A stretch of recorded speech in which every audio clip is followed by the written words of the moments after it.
మనుషులకు ఆధార్ ఉన్నంత మాత్రాన అన్ని సమస్యలు పరిష్కారం అవుతాయా? మరి దేవుడికి ఆధార్ ఇవ్వాలని ఏపీ రెవెన్యూ శాఖ అనేది నిజమా?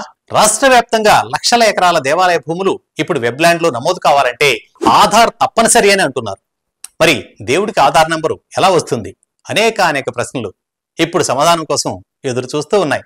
ఆంధ్రప్రదేశ్ లో రైతులు తమ భూములను వెబ్లాండ్ లో నమోదు చేసి ఆధార్ ద్వారా అనుసంధానం చేసుకున్న రైతులకు ప్రభుత్వం నుంచి పంట పెట్టుబడి, నష్టపరిహారం వంటి పథకాలు లభిస్తున్నాయి. కానీ ఇప్పుడు అదే సాంకేతిక వ్యవస్థ దేవాలయ భూముల విషయంలో చిక్కుల్లో పడిపోయింది. ఏపీ వ్యాప్తంగా 3,48,000 ఎకరాల దేవాలయ భూమి ఉంది. వీటిని వెబ్లాండ్ లో నమోదు చేయాలంటే ఆధార్ మొబైల్ నంబర్ తప్పనిసరి. కానీ దేవుడికి ఆధార్ ఎక్కడా?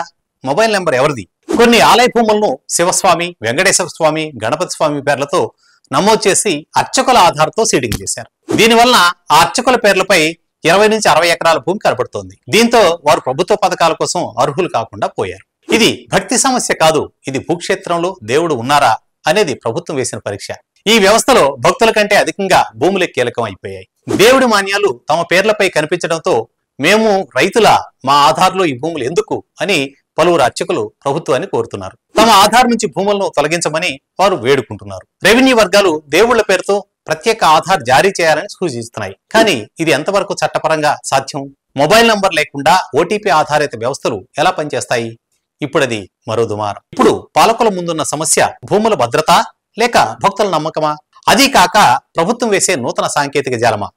ప్రత్యేకమైన దేవాలయ భూముల డిజిటల్ పాలసీ తీసుకురావాల్సినటువంటి అవసరాన్ని ఈ సంఘటన నొక్కి చెప్తుంది. ఇది కేవలం నిర్వాహక లోపమే కాదు, భక్తుల నమ్మకాలను సమాధానంగా మార్చే సమస్య. దేవుళ్ల భూములకు ఆధార్, మొబైల్ అవసరమా లేదా ప్రత్యేకమైన నిబంధనలు, డిజిటల్ రిజిస్ట్రేషన్లు అవసరమా?